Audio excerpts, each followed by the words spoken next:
call the 8 o'clock agenda meeting of March 21st to order. I'll call the meeting to order at 9. The invocation by Commissioner Daugherty. Pledge of allegiance by Commissioner Wayne Aycock. And Mr. Crawford, you want to take it? Yes, sir. Then you'll have the approval of the minutes, discussion and adjustment of the agenda, and we do have a few adjustments.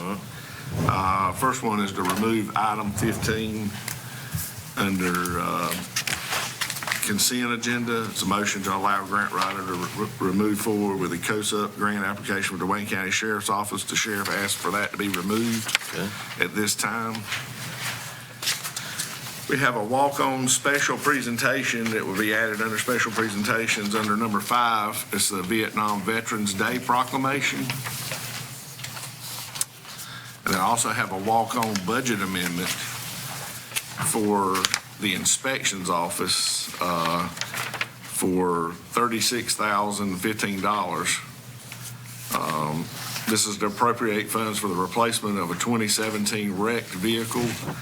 When insurance reimbursements are received, we will replenish the contingency funds. The budget amendment is needed immediately in order to secure the purchase of a new F-150 pickup truck. They actually could get their hands on one pretty fast, so we need to move forward with that. I asked that that be added. And that's all the adjustments. We move on to special presentations. Hey, go back to that, the Vietnam veterans. What else you said, Vietnam veterans? That's the Vietnam Veterans Day proclamation. Gotcha, okay, good. And that's somebody reading that? Brian Vogt. Brian Vogt. Number 6 under special presentations. All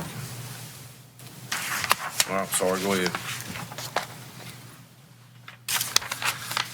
All right, special, we move to anniversary pins. We'll hand those out under special presentations. Then we'll have a motion to approve the 2023 Donate Life Month proclamation. Who's going to read that? That will be Dr. Sandra Coley. Okay, good deal. Then we have the presentation on flood attenuation project of the Stony Creek Watershed Pilot Flood Initiative. Is that? Who is a person from the state is presenting that? They are, hold on just a second, I have the information. See who that speaker will be.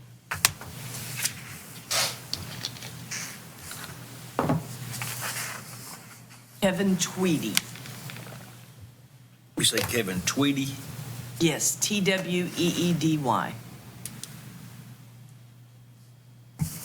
Okay, then at 9:30, we have a public hearing to receive comments on the revisions to the Wayne County Stormwater Ordinance and Stormwater Plan. The board may choose to take action following the public hearing on that. Barry is here if you have any questions on that before the meeting. Otherwise, we'll address it at the public hearing. Then we move on to the consent agenda. We have 3 late applications for present use value. Those have been through the tax office and are appropriate to be approved. Number 11 is a motion to establish a public hearing on Tuesday, April the 4th, 2023 at 9:15 a.m.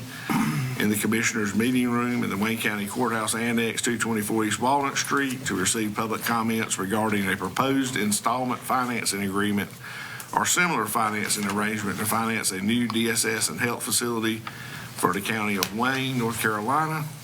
Do you want to go over budget amendments? Number 10. Oh, I'm sorry. That's all right. I thought he was going to come back. I love them so much. They're back to 10. Sure. The first budget amendment is for the health department. We're requesting to reallocate funds in the amount of $88,471. This is, Hold on just a minute. yeah. The computer's slow this. Oh, okay.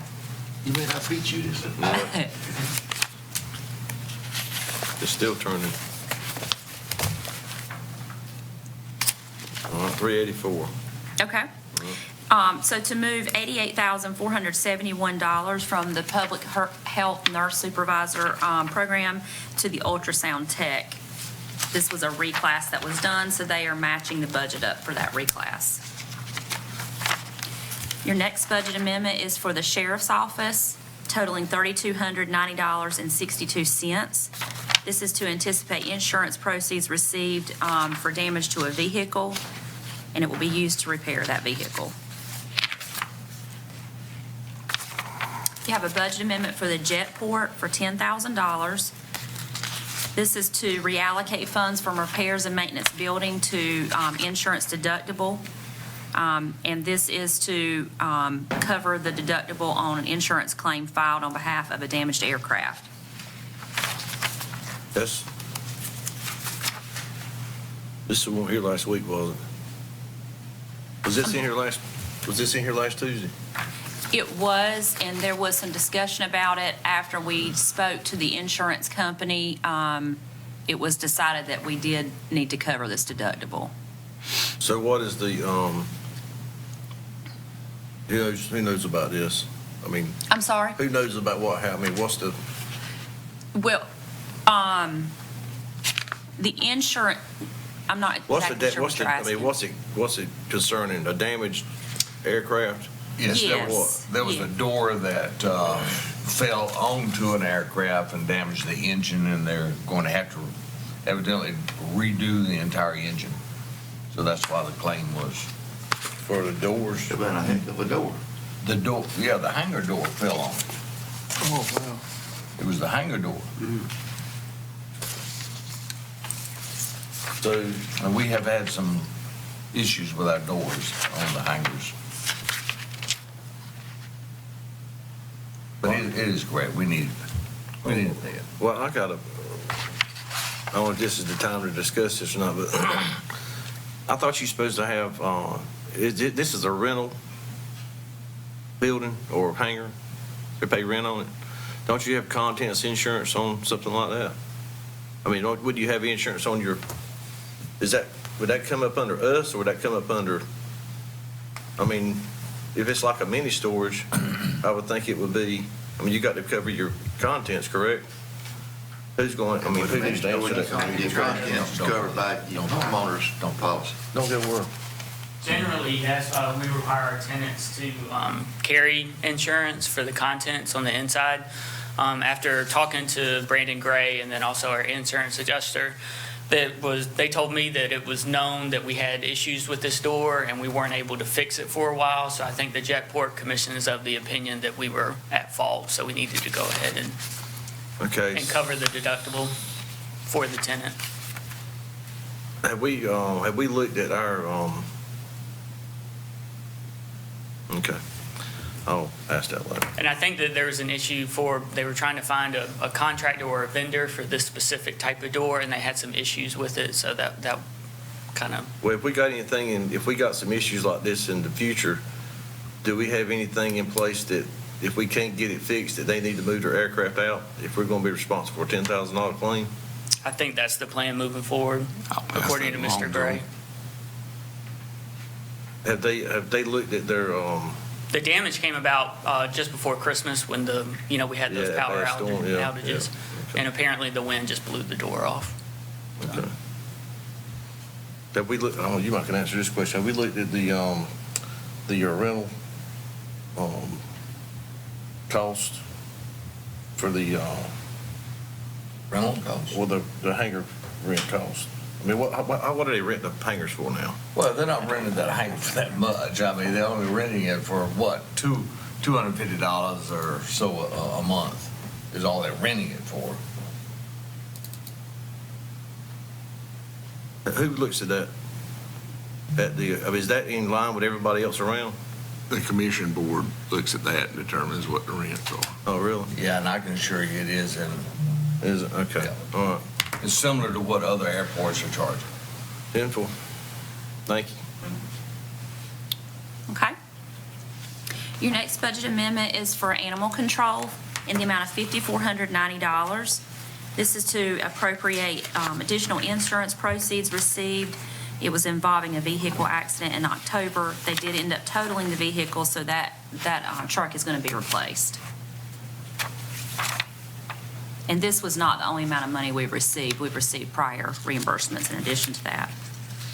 Your next budget amendment is for GWTA, totaling $100. This is to anticipate the postage expense and reimbursement from Gateway. They do utilize our mail services, and so they pay us back for that. We have a budget amendment from the Sheriff's Office for $15,449, and this is reallocating funds from office supplies non-capital to capital outlay equipment.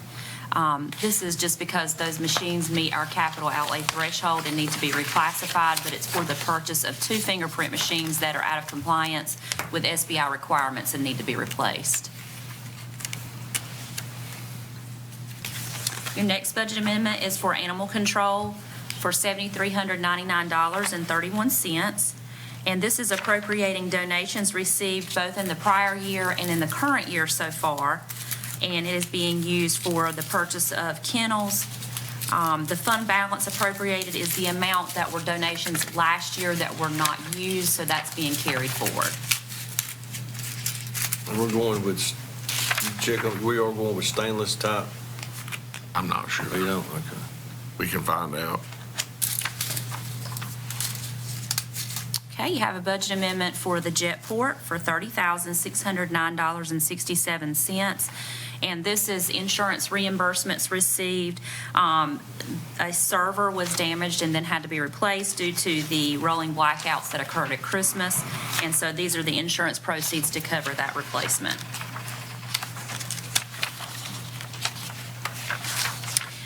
For DSS, we have a budget amendment totaling $17,000.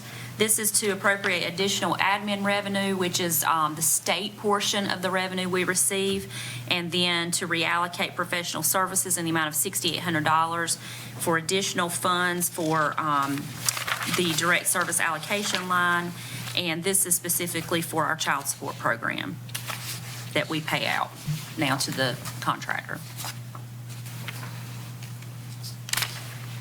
You have a budget amendment for DSS for $36,000, reallocating those funds from state boarding care to 4E. And this is just to cover the remainder of the year. They've had an increase in the number of 4E eligible foster care children. And this is a reimbursement rate from the state of approximately 75%.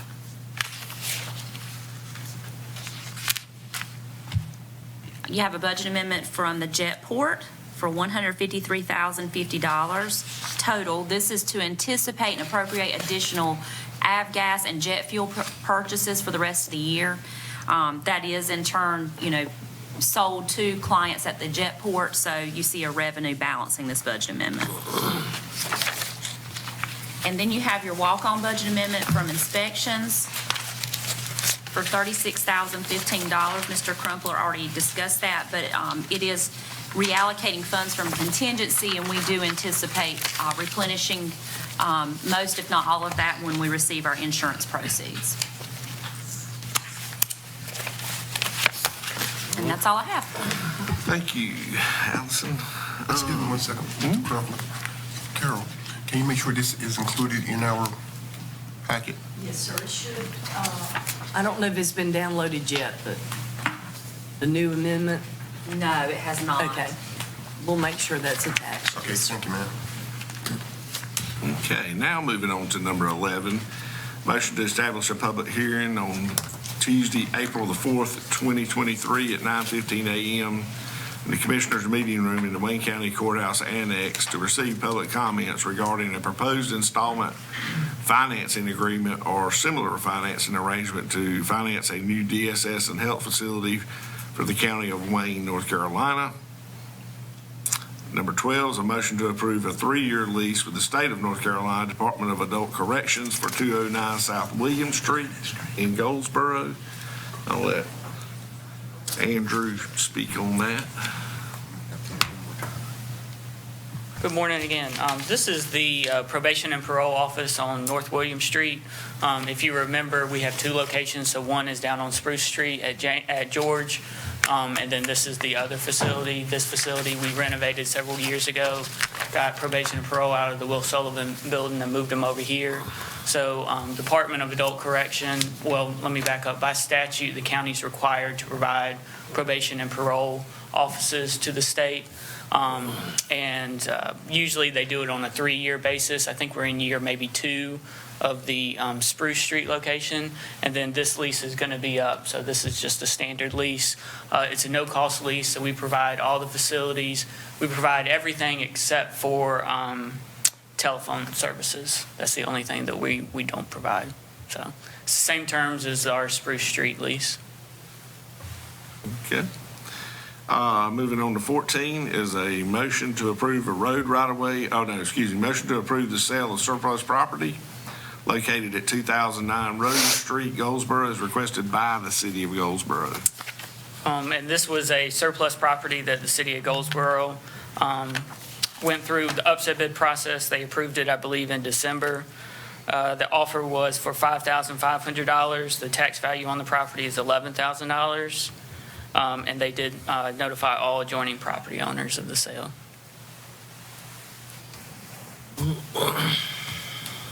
And got any questions on that? Not, moving on to number 14 is a motion to approve the road right-of-way abandonment for an unopened segment of SR 1327 Leslie Road as requested by the NCDOT and the adjacent property owner. We've been over this before. Barry is here if you have any questions. Anybody got any questions on that? Can you give me an update on that? I don't recall this. Okay, Barry. We've been over it before.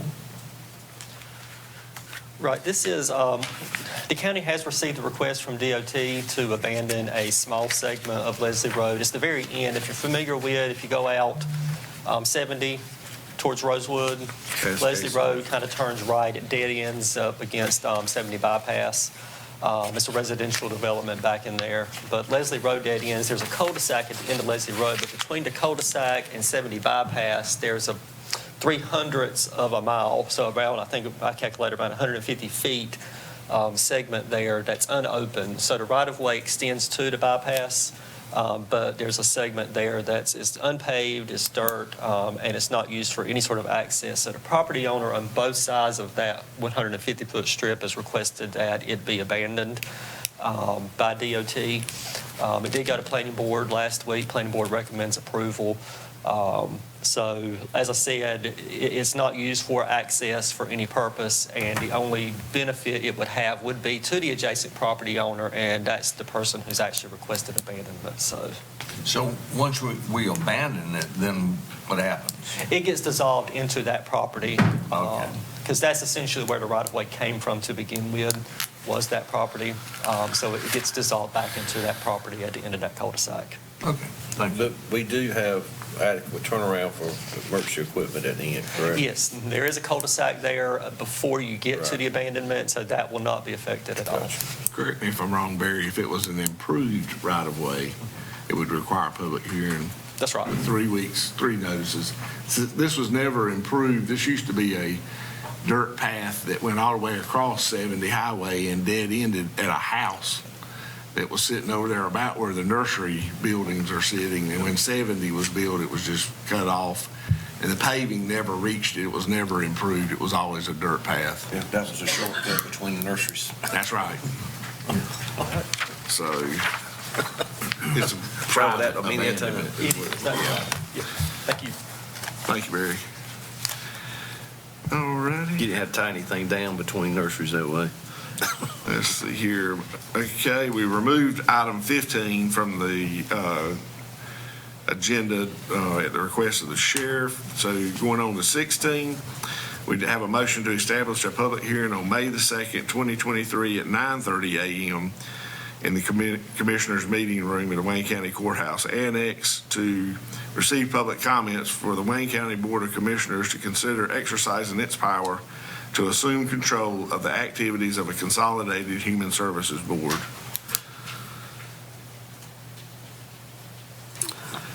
Any questions on that? Moving on to new business. We have a motion to adopt Resolution 2023-11, a resolution in support of rail service from Goldsboro, North Carolina to Wilmington, North Carolina. Any questions on that? Who's that? Yes. You gonna read that? Okay. Yes, sir. Yeah, Anton, yeah, Commissioner Williams will read that. Then we move on to county manager's report, board of commissioners committee reports, closed session, and we do have closed session, and then adjournment. We got time to do that now? Oh, yeah. All right, we'll, do I have a motion to go in closed session? So moved. All in favor, cast your vote. And it's to consult with your attorneys to preserve attorney-client privilege. Do we cast a vote on this or just raise our hand? Just raise your hand, be fine. All right, we're in closed session.